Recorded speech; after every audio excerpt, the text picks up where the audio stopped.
Hello बच्चों, नमस्कार। मैं हूं दीपक, आप सभी का स्वागत करता हूं अपने इस यूट्यूब चैनल पे। बच्चों, आज हम पढ़ने जा रहे हैं क्लास 9 के मैथ का फर्स्ट चैप्टर, जिसका नाम है संख्या पद्धति। तो चलिए पढ़ना स्टार्ट करते हैं बेहद ही अनोखे अंदाज में। तो हेडिंग दीजिएगा संख्या पद्धति।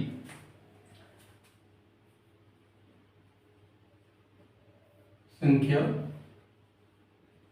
पद्धति जिसे हम इंग्लिश में कहते हैं नंबर सिस्टम।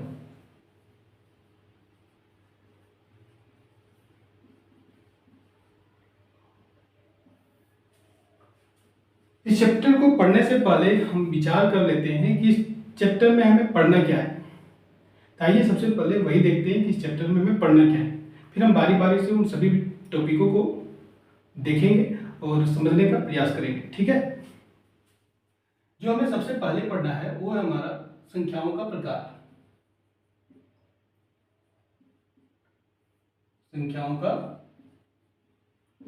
प्रकार, इसमें हम क्या देखेंगे? तो इसमें हम अंकों के बारे में समझेंगे, अंक से संख्या का निर्माण करेंगे और संख्या के बारे में समझेंगे, और संख्या कितने प्रकार की होती है उस पर चर्चा करेंगे। ठीक है। अब जो हमारा दूसरा टॉपिक है उसमें हमें देखना है वास्तविक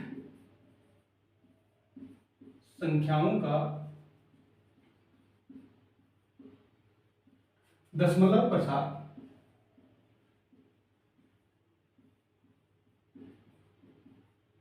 अब इस टॉपिक में हमें क्या पढ़ना है? तो इस टॉपिक में हमें देखना है कि वास्तविक संख्याएं जो होती है उसका दशमलव प्रसार कैसा होता है। शांत होता है, अशांत होता है, या अनवसानी अनावृत्ति का होता है। ठीक है। हमारा तीसरा जो टॉपिक है वो है वास्तविक संख्याओं पर संक्रियाएं। इसमें हम कौन कौन सी संक्रियाएं देखेंगे? तो हम देखेंगे जोड़, घटाव, गुणा और भाग। ठीक है। और एक लास्ट जो आखिरी बिंदु है जो हमें पढ़ना है इस चैप्टर में वो है वास्तविक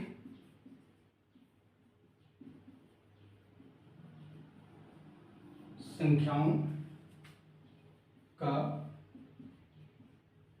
घातांक नियम। ये हमारा आखिरी बिंदु होगा।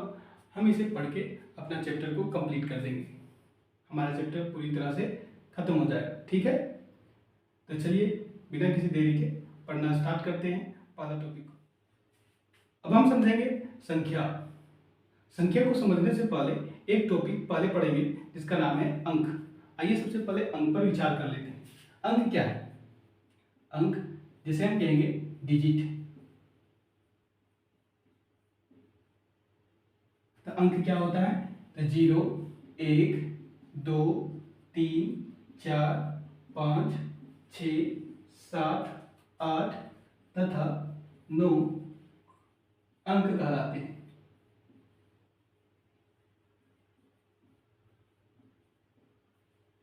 आया समझ में? अब यहां से आपके एग्जाम में कभी कभी प्रश्न भी पूछ लेता है कि बताइए कि सबसे छोटी अंक कौन सी है, सबसे बड़ी अंक कौन सी है। तो ये तो मेरी चंपा बता दी। बता चंपा, सबसे छोटी अंक कौन सी है? देखो बता दी। सबसे छोटी अंक कौन सी है? 0, सबसे छोटी। सबसे बड़ी बताइए। देख चंपा कह रही है कि आप लोग बताएं, बार बार ये नहीं बताएगी। तो आप बताइए सबसे बड़ी अंक कौन सी है? तो सबसे बड़ी अंक हमारा हो जाएगा 9, सबसे बड़ी। आगे समझ में? ठीक है। अब हम देखते हैं संख्या। अब इन्हीं अंकों की सहायता से संख्या का निर्माण होता है। अब आप पूछेंगे संख्या क्या है? तो वास्तव में संख्या एक प्रतीक है। ठीक है। प्रतीक या चिन्ह है जिसका उपयोग हम गिनने, क्रम बताने के लिए करते हैं। समझ में आया बच्चों? देखते हैं। हम एक छोटा सा परिभाषा संख्या के लिए तैयार करते हैं। संख्या क्या है? संख्या जिसे हम इंग्लिश में कहेंगे नंबर। क्या है संख्या? तो यह एक प्रतीक या फिर कह सकते हैं चिन्ह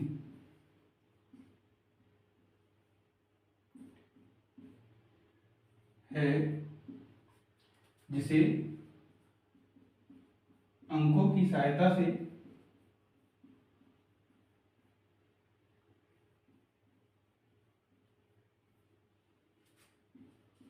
से बनाया जाता है। इसका उपयोग कहाँ होता है, कहाँ करते हैं हम इसका उपयोग? इसका उपयोग बच्चों हम गिनने के लिए,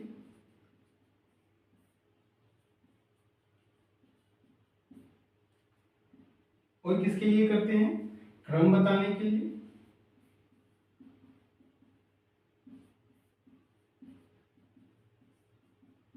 एवं मात्रा बताने के लिए।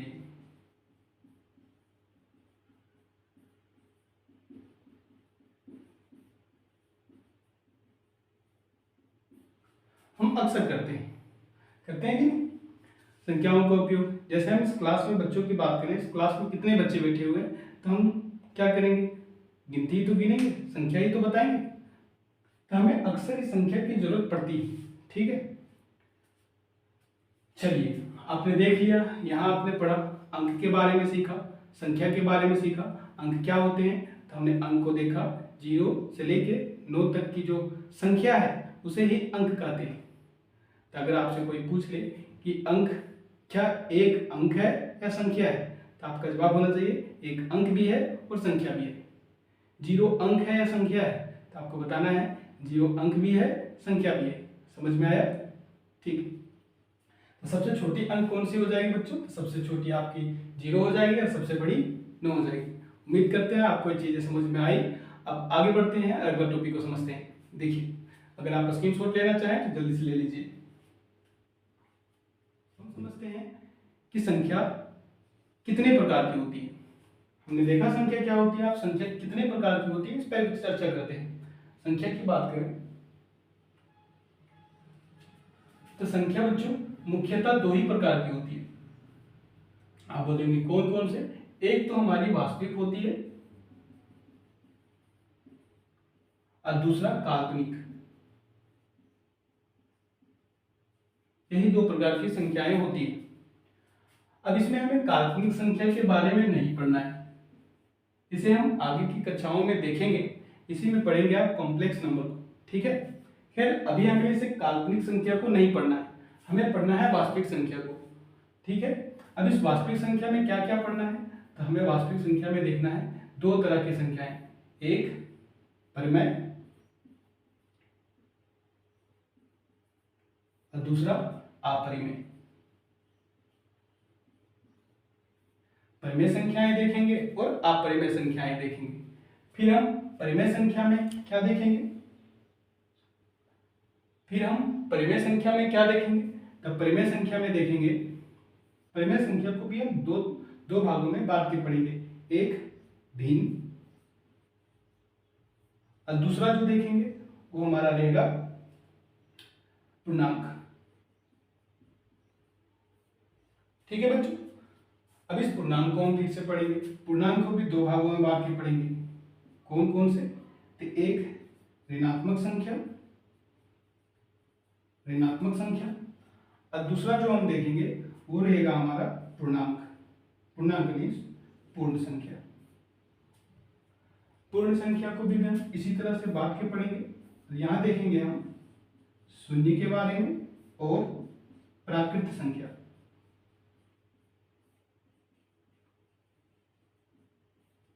ठीक है बच्चों, प्राकृत संख्या में हम बहुत सारी संख्याएं देखेंगे।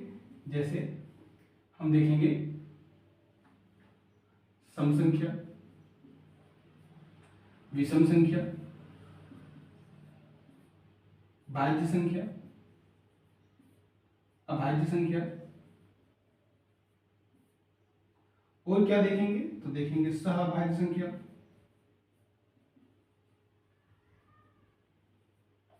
और जो आखिरी में पढ़ेंगे वो रहेगा हमारा परिपूर्ण संख्या।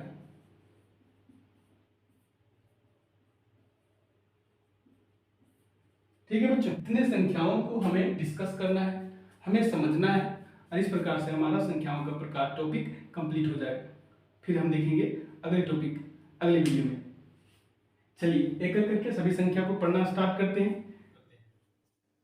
पहला जो संख्या हमें पढ़ना है वो है प्राकृत संख्याएं। प्राकृत संख्याएं इसे हम इंग्लिश में करते हैं नेचुरल नंबर।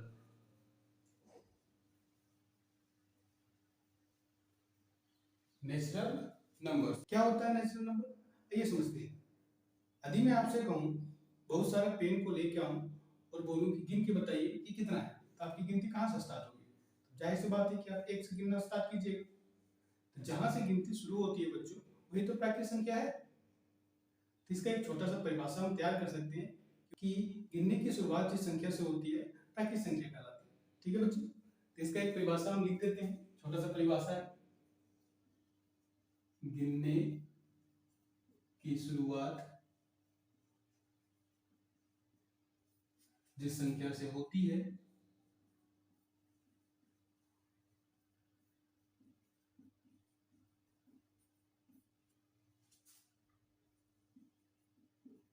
प्राकृत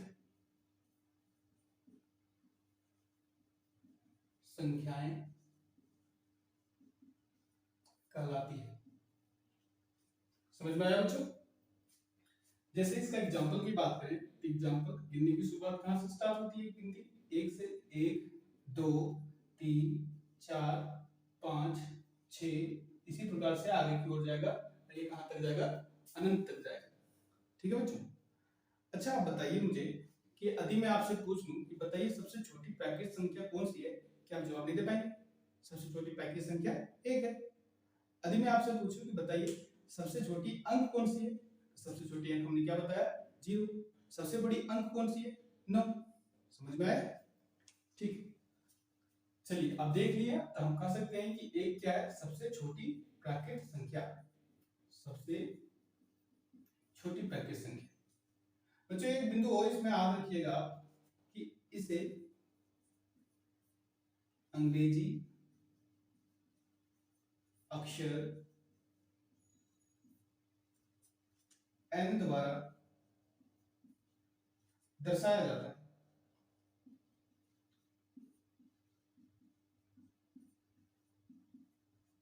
ठीक है बच्चों, अब हम आगे बढ़ेंगे। प्राकृत संख्याओं में कुछ और संख्याएं को देखेंगे, जैसे हमने पहले ही आपको बता रखा है। तो चलिए बारी बारी से देखते हैं सभी को। ठीक है, सबसे पहले देखेंगे बच्चों सम संख्या और विषम संख्या। क्या होता है सम संख्या और विषम संख्या? सम संख्या साधारण सी भाषा में समझिए कि सम संख्या जो 2 के टेबल में आता है वो सम संख्या है, और जो 2 के टेबल में नहीं आता है वो विषम संख्या है। ठीक है, अर्थात हम इसका परिभाषा बना सकते हैं, वे संख्याएं जो 2 से पूर्णतः विभाजित हो जाए वो सम संख्या कहलाती है, और जो संख्या 2 से पूर्णतः विभाजित नहीं होती है वो विषम संख्या कहलाएगी। ठीक है, देखा आपने? तो चलिए इसे इसका परिभाषा हम लिख लेते हैं। सम संख्याएं, इसे हम इंग्लिश में कहेंगे इवन नंबर्स। ठीक है बच्चों, चलिए इसका परिभाषा लिखते हैं। इसका परिभाषा हमने क्या बताया कि वे संख्याएं जो 2 से पूर्णतः विभाजित हो जाए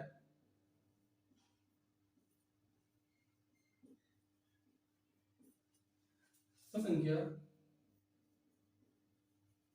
कहलाती है। यदि हम इसके एग्जाम्पल की बात करें, इसका एग्जाम्पल हो जाएगा 2 4 6 8 इसी प्रकार से आगे भी। बच्चों अक्सर दिमाग में क्वेश्चन चलता है कि बताइए कि 0 कैसी संख्या है, सम या विषम? तो आपको बताना है कि 0 भी एक सम संख्या है। तो आप लिख लीजिएगा 0 भी एक सम संख्या है। एक बिंदु और आप रख लीजिएगा बच्चों कि सभी सम संख्याओं का इकाई अंक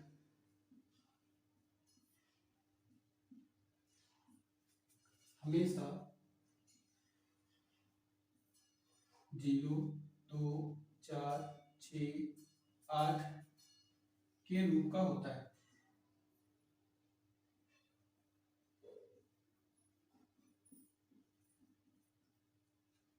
अब ऐसा हमने क्यों लिख दिया, आपके दिमाग में चल रहा होगा प्रश्न। बच्चों हमने इसलिए लिखा क्योंकि हमने दो का विभाज्यता नियम पढ़ा है। दो का विभाज्यता नियम कहता है कि किसी भी संख्या के इकाई अंक यानी अंतिम अंक 0, 2, 4, 6 और 8 रहे तो वो संख्या 2 से पूर्णतः विभाजित होती है। इस वजह से हमने लिख दिया।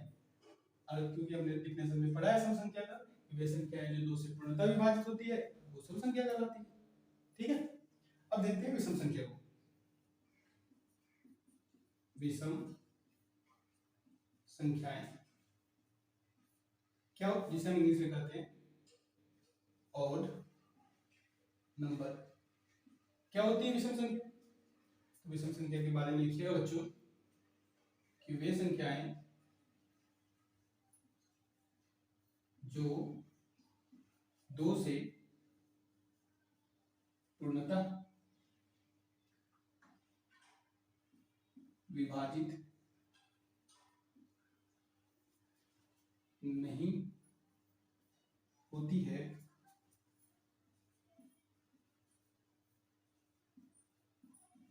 विषम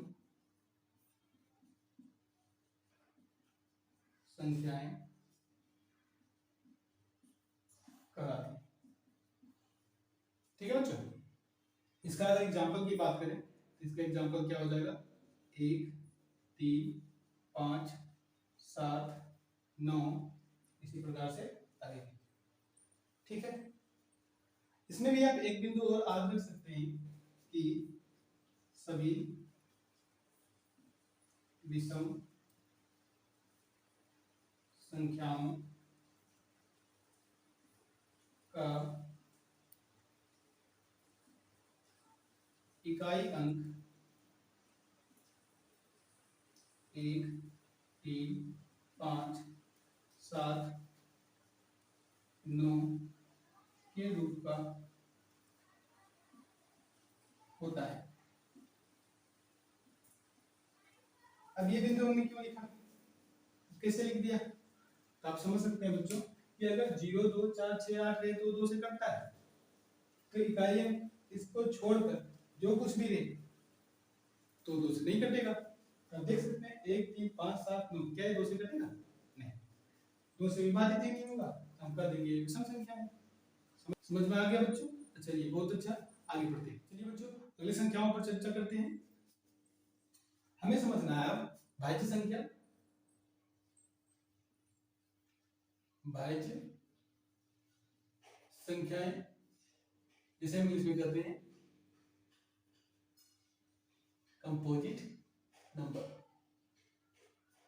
अब दूसरा जो हमें समझना है वो रहेगा अभाज्य संख्याएं जिसे हम इंग्लिश में कहेंगे प्राइम नंबर।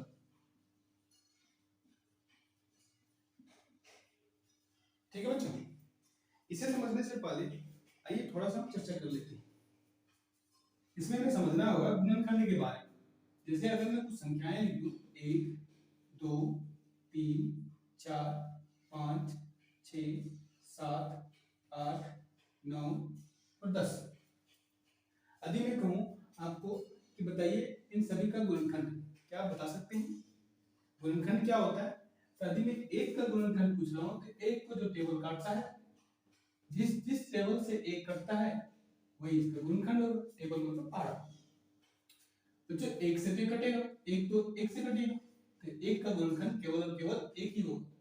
उसी प्रकार से आप क्या बता सकते हैं कि दो का गुणनखंड क्या है? तो दो का गुणनखंड होगा 1 और 2, क्योंकि एक का टेबल से कटेगा, 2 का टेबल से कटेगा, और कोई पारा है जो इसे काट दे? तो कहेंगे नहीं, तो इसका गुणनखंड केवल 1 और 2 ही होगा। चलिए आप बताइए 3 का गुणनखंड, तो 3 का गुणनखंड 1 और 3। 4 का गुणनखंड क्या हो जाएगा? 1, 2 और 4, क्योंकि 1 का पारस भी 4 आ रहा है, 2 का पारस भी 4 आ रहा है और 4 का पारस भी 4, तो हम कहेंगे ये इसके गुणनखंड है। 5 का गुणनखंड बताइए बच्चों, 5 का गुणनखंड 1 और 5। 6 का गुणनखंड 1, 2, 3 और 6। 7 का गुणनखंड क्या क्या हो जाएगा? तो 7 का गुणनखंड 1 होगा और 7 होगा, क्योंकि 1 का टेबल से कटता है और 7 का टेबल से कटता है, और कोई पढ़ा ही नहीं जो 7 को काटे। 8 का गुणनखंड क्या हो जाएगा? 1 2 4 और 8। उसी तरह से आप बताइए 9 का गुणनखंड क्या होगा? 1 3 और 9, और किसी के टेबल से नहीं कटेगा। 10 का गुणनखंड क्या हो जाएगा? 1 5 और 10। इस प्रकार से हमने सभी गुणनखंडों को लिख दिया। आया बच्चों समझ में गुणनखंड? ठीक है, अब गुणनखंड समझ में आ गया तो गुणनखंड के आधार पर ही इसको समझेंगे, भाज्य और अभाज्य को। बच्चों याद रखिएगा, जो भाज्य संख्या होती है, अभाज्य संख्या होती है, वो केवल और केवल धनात्मक संख्या होती है, ठीक है? तो आपको इस बात को ध्यान रखना है, ठीक? अब हमें समझना है भाज्य क्या है, अभाज्य क्या है। तो जिसके 2 से ज्यादा गुणनखंड होते हैं उसे हम कहते हैं भाज्य संख्या, और जिसके केवल 2 ही गुणनखंड होता है उसे कहते हैं अभाज्य संख्या। समझ में आया बच्चों? कैसे देखिएगा, जिसके केवल 2 ही गुणनखंड होता है वो है हमारा अभाज्य संख्या, 2 से ज्यादा है तो भाज्य संख्या। चलिए इसका परिभाषा लिखते हैं। वह धनात्मक संख्या जिसके 2 से ज्यादा गुणनखंड हो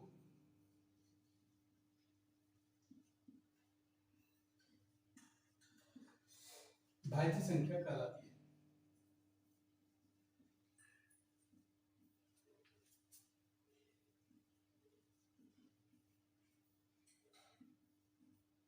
समझ में आया बच्चों? क्या आप इसमें से बता सकते हैं चुनकर कि कौन भाज्य संख्या है? बताइए, एग्जांपल लिखते हैं। क्या एक भाज्य संख्या है? हमने कहा 2 से ज्यादा जिसका गुणनखंड है वो भाज्य संख्या है। तो क्या एक का गुणनखंड तो केवल एक ही है, तो एक क्या भाज्य संख्या होगी? नहीं। तो कौन सी होगी? क्या 2 भाज्य संख्या होगी? 2 का तो 2 ही है, गुणनखंडों की संख्या इसकी 2 ही है, तो ये भी भाज्य संख्या नहीं होगी। क्या 3 भाज्य संख्या होगी? नहीं, क्योंकि इसका भी गुणनखंड कितना है? 2 ही है। क्या 4 भाज्य संख्या होगी? हाँ, 4 भाज्य संख्या होगी, क्योंकि इसकी गुणनखंडों की संख्या 2 से ज्यादा है। तो हम लिखेंगे 4, फिर क्या लिखेंगे? 6, फिर क्या लिखेंगे? 8, फिर क्या लिखेंगे? 9, 10। इसी प्रकार से हम आगे भी लिख सकते हैं। अब बच्चों, क्या आप अभाज्य संख्या का परिभाषा बना सकते हैं? तो चलिए बोलिएगा मेरे साथ साथ अभाज्य संख्या का परिभाषा। वह धनात्मक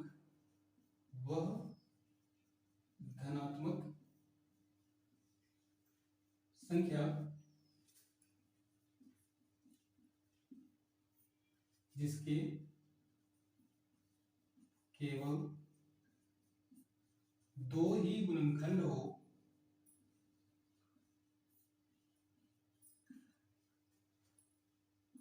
उसे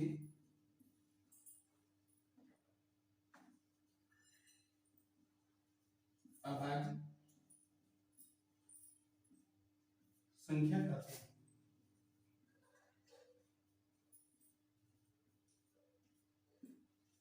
समझ में आया बच्चों? क्या आप देख के बता सकते हैं इसमें से कौन सी अभाज्य संख्या है? तो हमने क्या कहा, जिसके केवल 2 ही गुणनखंड हो। इसमें देख के बताइए कौन अभाज्य संख्या है? तो 2, इसका केवल 2 ही गुणनखंड है। एक के बारे में क्या कहना है बच्चों? क्या ये अभाज्य संख्या है? आप कहेंगे नहीं। क्यों नहीं कहेंगे? क्यों नहीं कहेंगे? क्योंकि इसका गुणनखंड केवल एक ही है, और कम से कम कितनी होनी चाहिए? 2। तो एक बच्चों ना तो भाज्य है और ना ही अभाज्य, ठीक है? तो इसका एग्जांपल हम क्या लिखेंगे? 2, फिर 3, 5, 7, 9 तो होगा नहीं, 10 भी नहीं होगा। आगे लिखना भी चाहे तो हम लिख सकते हैं 11। इस प्रकार से आगे भी हम लिख सकते हैं, ठीक है बच्चों? तो जिसके केवल 2 ही गुणनखंड हो कौन सी संख्या कहलाएगी? अभाज्य संख्या। जिसके 2 से ज्यादा गुणनखंड हो वो भाज्य संख्या। हम ऐसे भी इसका परिभाषा बना सकते हैं बच्चों अभाज्य संख्या का, कि जो 1 से कटे और अपने आप से कटे। जो 1 से कटे अपने आप से कटे वो कौन सी संख्या कहलाएगी? अभाज्य संख्या कहलाएगी। जो 1 से कटे अपने आप से कटे और किसी और से भी कटे तो वो कौन सी संख्या कहलाएगी? भाज्य संख्या कहलाएगी, ठीक है बच्चों? चलिए 1 के बारे में नोट करके यहाँ लिख लीजिएगा। 1 ना तो भाज्य है और ना ही अभाज्य संख्या। एक ना तो भाज्य संख्या है और ना ही अभाज्य संख्या है। ठीक है बच्चों, अब मैं आपसे एक प्रश्न पूछता हूँ, बताइएगा, इसी से है कि सबसे छोटी अभाज्य संख्या कौन सी है और सबसे छोटी भाज्य संख्या कौन सी है, क्या आप बता सकते हैं? तो देखिए, सबसे छोटी अभाज्य संख्या कौन सी है? अभाज्य 2 और भाज्य 4। लिख लीजिएगा, सबसे छोटी, सबसे छोटी, सबसे छोटी भाज्य संख्या 4 और सबसे छोटी अभाज्य संख्या 2। सबसे छोटी। ठीक है बच्चों, हम अगली संख्या की ओर बढ़ते हैं। चलिए, अगला संख्या में पढ़ना है बच्चों सह अभाज्य संख्याएं। क्या होती है सह अभाज्य संख्याएं? तो बच्चों हम कह सकते हैं कि वे दो संख्याएं जिसका एचसीएफ 1 हो तो उसे हम कहेंगे सह अभाज्य संख्या। तो चलिए लिखिएगा, सह अभाज्य संख्याएं, इसे हम क्या कहेंगे? को प्राइम नंबर्स। सहअभाज्य संख्याएं क्या है? को प्राइम नंबर क्या है बच्चों? अभी हमने क्या कहा? इसका एचसीएफ 1 हो, यदि दो धनात्मक पूर्णांकों का एचसीएफ बराबर 1 हो, उसे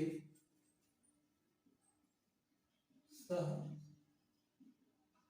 अभाज्य संख्या कहते हैं। ठीक है बच्चों, क्या आप इसका एग्जांपल दे सकते हैं? इसका एग्जांपल क्या हो जाएगा? तो इसका एग्जांपल लिखिएगा 2 3। अगर हम 2 और 3 का एचसीएफ की बात करें तो इसका एचसीएफ का मतलब समझते हैं ना बच्चों? एचसीएफ का मतलब होता है एचसीएफ, हाईएस्ट कॉमन फैक्टर। ठीक है, इसे हिंदी में कहते हैं महत्तम समावर्तक, हाईएस्ट कॉमन फैक्टर। इसमें कॉमन क्या आएगा? ज्यादा से ज्यादा एक ही आएगा। और पूछा गया कि कौन सा ऐसा टेबल है जो दोनों को काट देगा? तो केवल एक ही है। तो अगर एचसीएफ एक ही आता है तब हम कहेंगे वो दोनों किसी संख्याएं हैं, तो वो दोनों सहअभाज्य संख्याएं हैं। तो हम कह सकते हैं 2 3 सहअभाज्य संख्याएं हैं। कुछ और एग्जांपल बता सकते हैं आप? 5 और 7 ये भी सहअभाज्य संख्या है। तो ये जरूरी नहीं है कि दोनों का दोनों अभाज्य संख्या होना चाहिए, भाज्य भी हो सकता है, अभाज्य भी हो सकता है। ठीक है, जैसे आप देखिएगा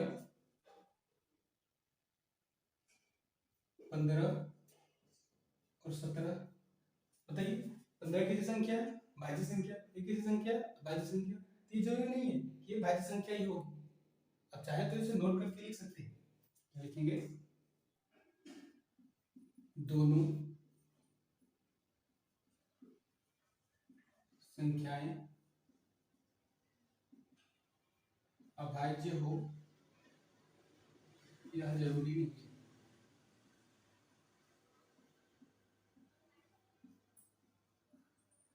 ठीक है बच्चों, अब देख लीजिएगा, जरूरी नहीं है। अब देख सकते हैं बच्चों कि प्रत्येक का एचसीएफ एक ही आ रहा है। ठीक है, 2 और 3 का एचसीएफ 1, 5 और 7 का एचसीएफ 1 और 15 और 17 का एचसीएफ 1, क्योंकि देख रहे हैं कि कुछ कॉमन आ ही नहीं रहा, एचसीएफ कितना आएगा? 1 है। ठीक है, अब चलिए अगला संख्या की ओर बढ़ते हैं। अगला संख्या हमारा परिपूर्ण संख्याएं, इसे इंग्लिश में कहेंगे परफेक्ट नंबर। परफेक्ट नंबर क्या होता है? परफेक्ट नंबर, तो बच्चों यदि किसी संख्या का सभी गुणनखंडों का योग उस संख्या के बराबर हो जाए तो हम कह देंगे वो परफेक्ट नंबर है, वो एक परिपूर्ण संख्या है। हमने क्या कहा? यदि किसी नंबर, जैसे मान लेते हैं, एग्जांपल देखिएगा, एक संख्या लिए 6, यहां समझा, एक संख्या ली है 6। इसके अगर गुणनखंडों की बात करें, क्या आप इसके गुणनखंड बता सकते हैं? आप कहिएगा इसका गुणनखंड 1 होगा, और क्या होगा, इसका गुणनखंड 2 होगा, 3 होगा और 6 होगा। तो इसके सभी गुणनखंडों का योग करते हैं, 1 प्लस 2 प्लस 3, 6 को छोड़कर, ठीक है, वह संख्या को छोड़कर, वह संख्या को छोड़कर इसके सभी गुणनखंडों का योग, अगर 6 को छोड़कर इसके अगर सभी गुणनखंडों का योग यह संख्या के बराबर हो जाए तो हम कहेंगे वो परिपूर्ण संख्या है। जोड़ के देखते हैं, 3 2 5 रहे 6, क्या 6 आया? आया। तो हम कहेंगे ये कैसी संख्या है? परिपूर्ण संख्या है। ठीक है, तो जो अभी हमने कहा वही इसको परिभाषा के रूप में लिख देते हैं। यदि किसी संख्या का गुणनखंड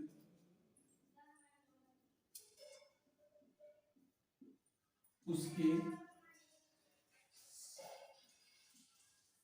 सभी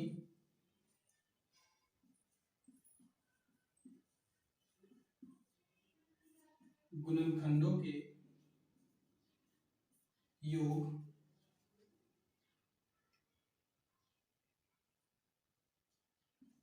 के बराबर हो जाए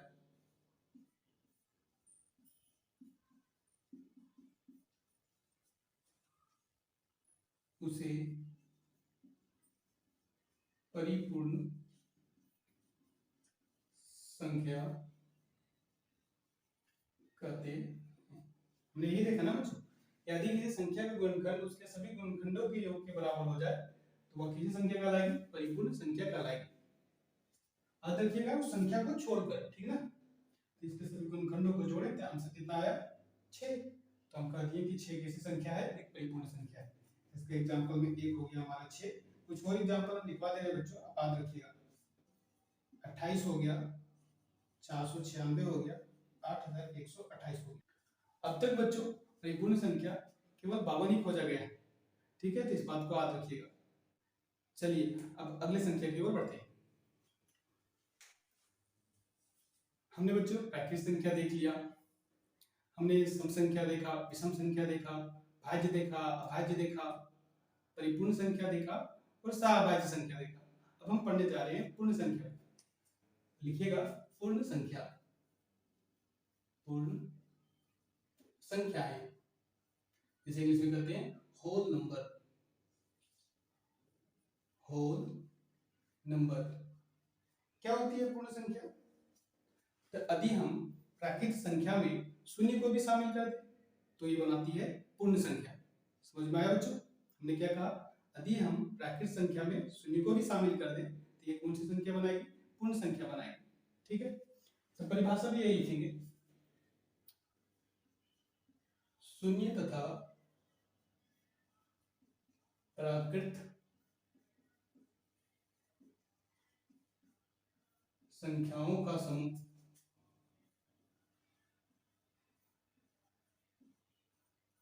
पूर्ण संख्या कहलाती है।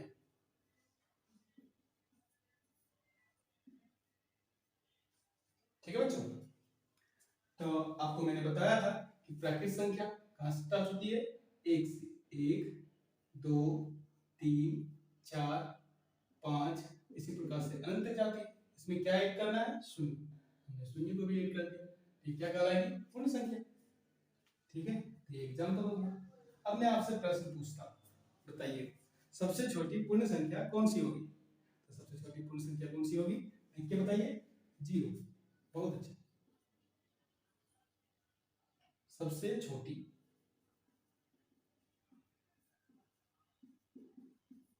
ठीक है बच्चों, अब हम पढ़ेंगे बच्चों क्या, तो अब हम देखेंगे पूर्णांक के बारे में। लिखिएगा पूर्णांक। पूर्णांक जिसे हम कहते हैं इंटीजर्स। इंटीजर्स क्या होता है? इंटीजर्स पूर्णांक क्या होता है बच्चों?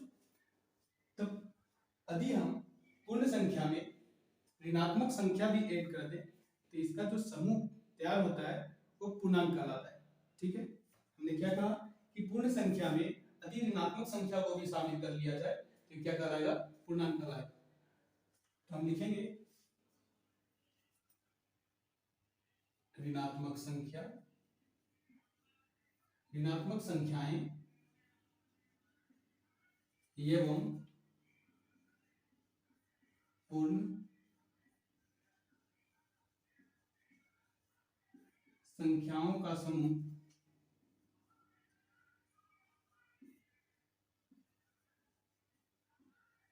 पूर्णांक कहलाता है।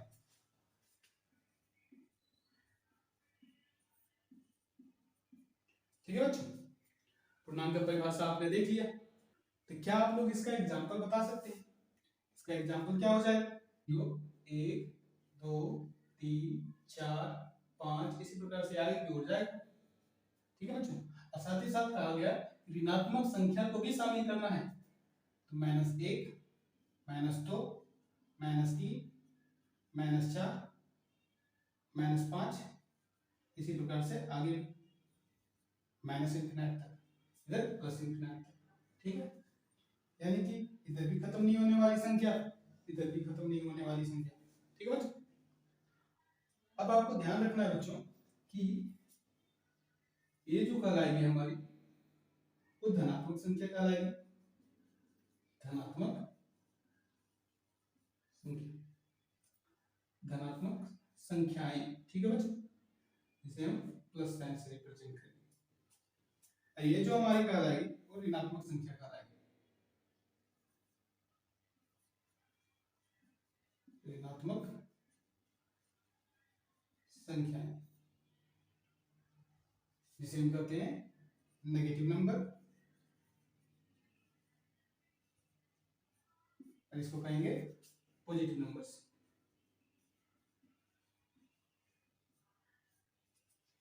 जीरो के बारे में आपका क्या कहना बच्चों? जीरो धनात्मक होगा या ऋणात्मक होगा? यदि आपको कोई पूछ ले बताइए कि जीरो धनात्मक है या ऋणात्मक है, तो आपको जवाब देना है जीरो ना तो धनात्मक है और ना ही ऋणात्मक है। लिख लीजिएगा, शून्य ना तो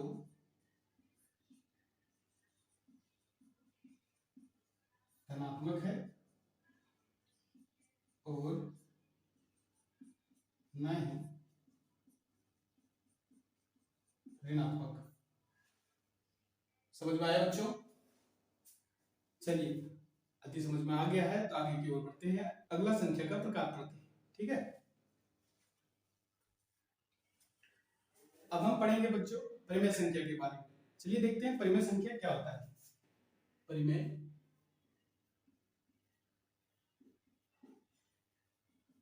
संख्याएं, जिसे हम इंग्लिश में कहेंगे रैशनल नंबर, रैशनल नंबर्स, परिमेय संख्याएं। क्या होती है परिमेय संख्या बच्चों? परिमेय संख्या के बारे में क्या आप जानते हैं? तो जिस किसी भी संख्या को हम p बट्टा q के रूप में लिख सकते हैं ना बच्चों, उसे हम क्या करते हैं? परिमेय संख्या। अभी p बट्टा q क्या है, चलिए समझने का प्रयास करते हैं। एक बार मैं इसका परिभाषा लिख देता हूँ, फिर मैं इसे समझाता हूँ। ठीक है बच्चों, हमने क्या कहा? वे संख्याएं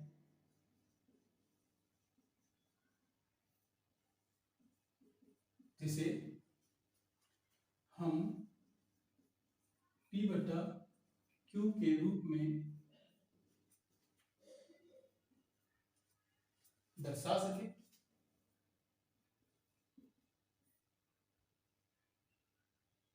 रूप में दिखा सके, परिमेय संख्या कहलाती है। दिखा सके,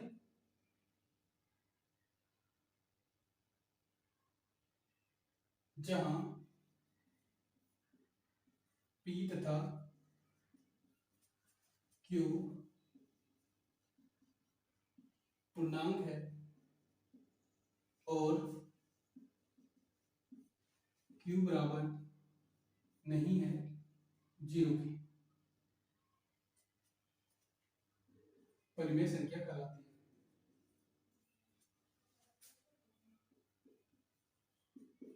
संख्याएं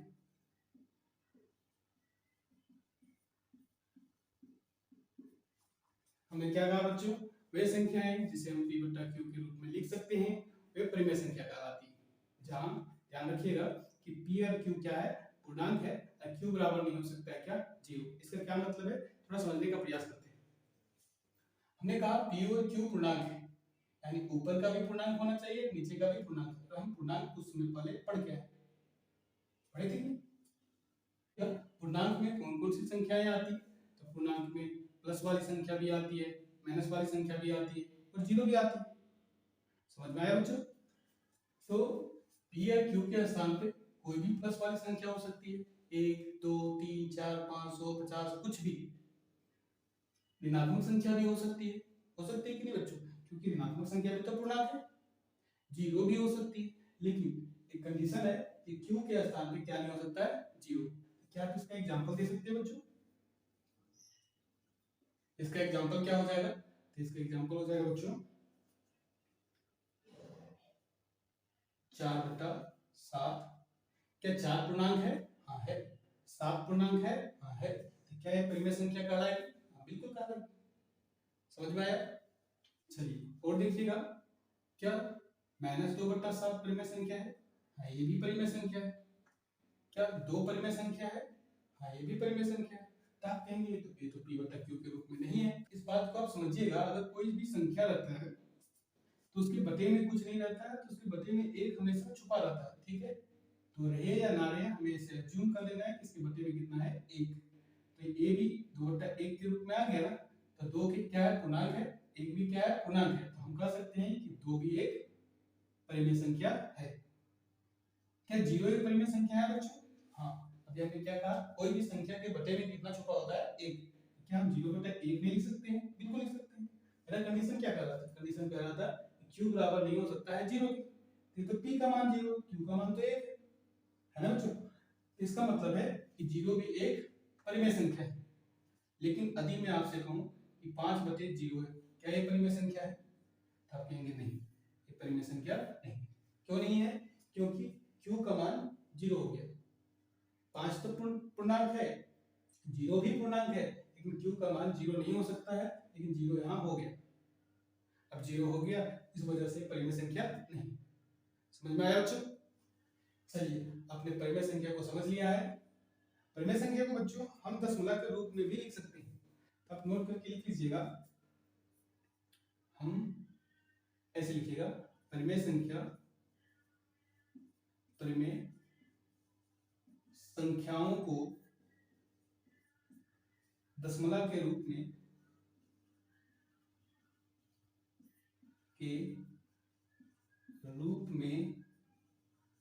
भी लिखा जा सकता है। जैसे बच्चों एक एग्जांपल लेते हैं, जैसे लिखा हुआ है 2/5, 2 को भागा देना है 5 से, तो कितना आएगा, इसका आंसर कितना आएगा, तो 0.4। ठीक है। उसी तरह से अगर भाग देना है 5 को 5/3, इसका दशमलव के रूप में यदि हम इसे लिखना चाहें तो क्या आएगा, 3 1 कम 3, बचा 2, उत्तर 0, 3 6 18, 3 6 18, 3 6 18। इसी प्रकार से आगे की ओर चलता रहेगा। इसको हम पढ़ेंगे बच्चों, अगला टॉपिक है हमारा कि वास्तविक संख्या का दशमलव प्रसार कैसा होता है। तो वही देखेंगे कि दशमलव प्रसार शांत होता है, अशांत होता है, या अनवसानी अनावृत्ति का होता है। ठीक है बच्चों? तो चलिए, आपने अभी देखा तो परिमेय संख्या का हमने उदाहरण देखा। परिमेय संख्या तो दो तरह की हो सकती है, एक तो धनात्मक और दूसरा ऋणात्मक भी हो सकती है। हमने देखा ये हमारा धनात्मक है, ये ऋणात्मक है, धनात्मक है, ये धनात्मक है या ऋणात्मक है। हमने कहा ये ना तो धनात्मक है और ना ही ऋणात्मक। ठीक है बच्चों? ये तो परिमेय संख्या है ही, क्यों नहीं है, हमने आपको समझा दिया। चलिए, परिमेय संख्या को हम किस रूप में लिख सकते हैं, तो दशमलव के रूप में भी लिख सकते हैं, इस बात को भी समझा दिया। अब आगे बढ़ते हैं अगले संख्या की ओर। अब हम पढ़ेंगे बच्चों अपरिमेय संख्या। अपरिमेय संख्या क्या होता है, तभी हमने पढ़ा परिमेय संख्या क्या होता है। परिमेय संख्या तो जिसे हम p/q के रूप में लिख सकते हैं वो परिमेय संख्या कहलाती है। तो अपरिमेय क्या कहलाएगी, जिसे हम p/q के रूप में नहीं लिख सकते हैं वो अपरिमेय संख्या कहलाएगी। ठीक है, तो लिखिएगा परिमेय संख्याएं, इसे हम इंग्लिश में देंगे इरेशनल नंबर, इरेशनल नंबर्स। ठीक है बच्चों, इरेशनल नंबर्स क्या होता है? अपरिमेय संख्या, अभी हमने बताया, इसका परिभाषा लिखते हैं। वे संख्याएं जिसे P बटा Q के रूप में नहीं लिखा जा सके,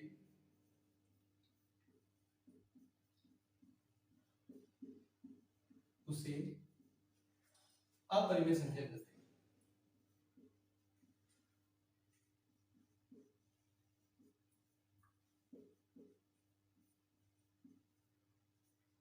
आया बच्चों समझ में? जिसे हम P बटा Q के रूप में नहीं दर्शा सकते हैं, नहीं लिख सकते हैं, उसे ही तो अपरिमेय संख्या कहेंगे। जैसे एग्जांपल लिखिएगा, √3, √5, √7। पाई को भी लिख लीजिएगा बच्चों, पाई भी कैसी संख्या है? अपरिमेय संख्या है। ठीक है, इसी प्रकार से आगे भी लिख सकते हैं बच्चों। कुछ टीचर ये बता देते हैं कि यदि रूट लगा है तो अपरिमेय संख्या है। नहीं बच्चों, ऐसे याद नहीं रखिएगा। हर चमकता चीज जैसे सोना नहीं होता है, वैसे हर रूट लगा हुआ चीज अपरिमेय संख्या नहीं हो सकती। आइए देखते हैं कैसे। यदि मैं कहूं जो पूर्ण वर्ग संख्या होती है, वो तो अगर पूर्ण वर्ग संख्या जैसे कि 4 का वर्गमूल तो निकाला जा सकता है। 4 का वर्गमूल कितना होता है बच्चों? 2। तो √4 क्या अपरिमेय संख्या है? तो आप कहेंगे नहीं, √4 एक अपरिमेय संख्या नहीं है। उसी तरह से यदि मैं पूछूं कि बताइए √16 कैसी संख्या है, तो 16 का अगर फैक्टराइज करेंगे 2 अगर हम सभी जानते हैं कि 16 का वर्गमूल कितना होता है, तो 16 का वर्गमूल तो 4 होता है। तो 4 16 क्या √16 क्या अपरिमेय संख्या है? नहीं, ये कैसी संख्या है? परिमेय संख्या है, क्योंकि हम 2 को 2/1 के रूप में लिख सकते हैं, 4 को 4/1 के रूप में लिख सकते हैं। ये तो परिमेय संख्या है। तो इस बात को याद रखिएगा बच्चों। यदि रूट लगा है तो देख लीजिएगा क्या वो पूर्णवर्ग संख्या है। अगर वो पूर्णवर्ग संख्या है तो बाहर निकलेगा रूट से, और रूट से बाहर निकलेगा तो ये परिमेय संख्या बन जाएगा। ठीक है बच्चों, चलो अभी आप समझ गए हैं तो आगे बढ़ते हैं। इसी में कुछ और बिंदु मैं लिखवाता हूं, आप याद रखिएगा। क्या लिखिएगा कि इसका दशमलव प्रसार, इसका दशमलव प्रसार अनवसानी अनावृत्ति का होता है। अनवसानी अनावृत्ति का होता है, अर्थात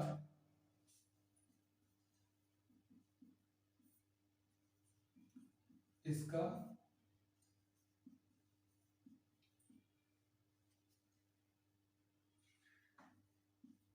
आवृत्ति हमें देखने को नहीं मिलता है।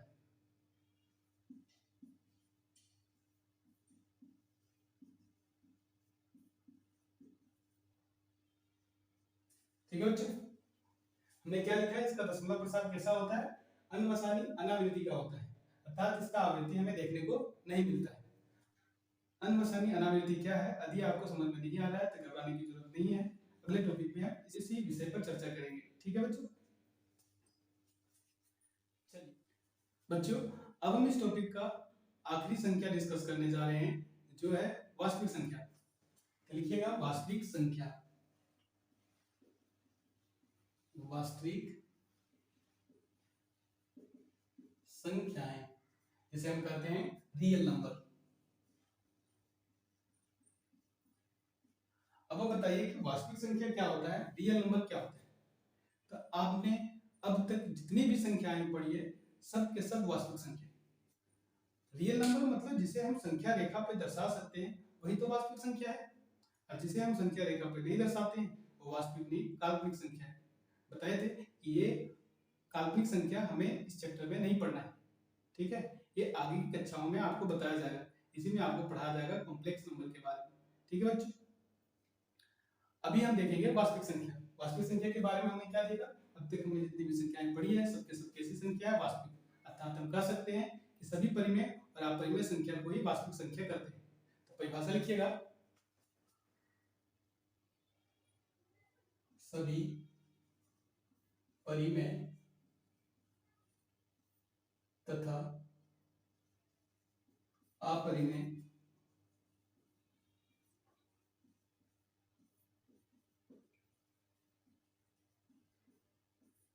संख्याओं का समूह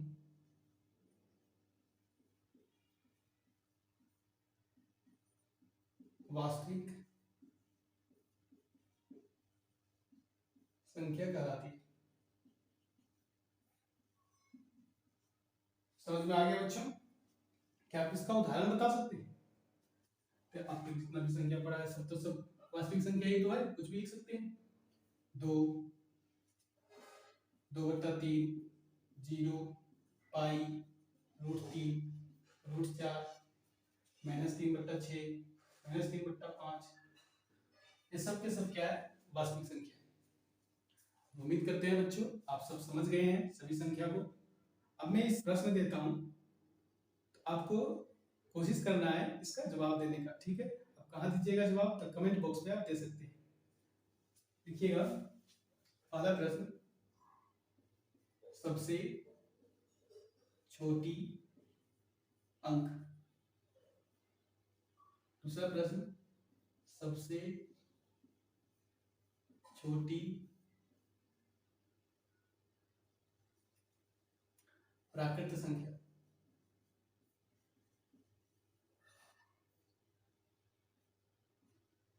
अगला लिखिएगा, सबसे छोटी भाज्य संख्या।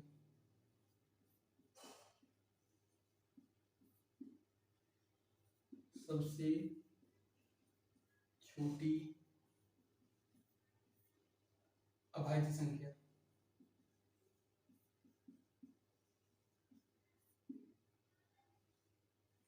पांचवा प्रश्न लिखिएगा, सबसे छोटी पूर्ण संख्या। छठा प्रश्न लिखिएगा,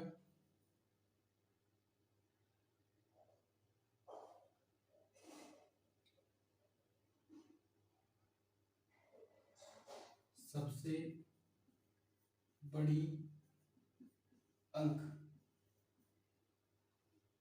अगला प्रश्न लिखिएगा, क्या 0 परिमेय संख्या है?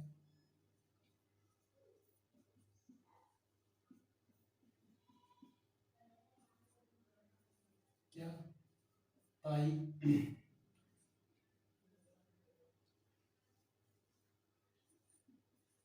क्या पाई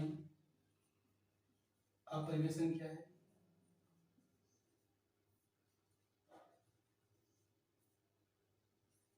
अगला प्रश्न लिखिएगा, √4 अपरिमेय है या परिमेय संख्या?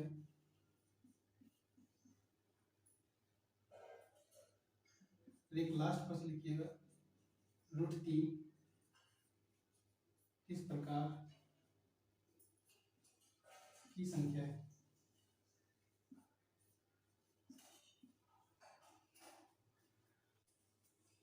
बच्चों इस प्रकार से मैंने टोटल आपको 10 प्रश्न दिया है।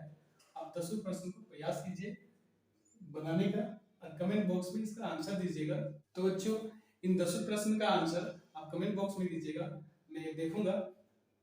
और आपको वीडियो कैसा लगा ये भी बताइएगा, और अगर कोई सुझाव हो तो आप कमेंट बॉक्स में दे सकते हैं, ठीक है बच्चों। उम्मीद करते हैं आपको वीडियो अच्छा लगा हो, और अगर यदि अच्छा लगा हो तो वीडियो को लाइक करें और चैनल को सब्सक्राइब कर लें, ताकि ताकि मैं अगले वीडियो अपलोड करूँ तो आप तक नोटिफिकेशन पहुँच जाए। ठीक है, तो चलिए बच्चों, मिलते हैं अगले वीडियो में, तब तक के लिए बाय बाय।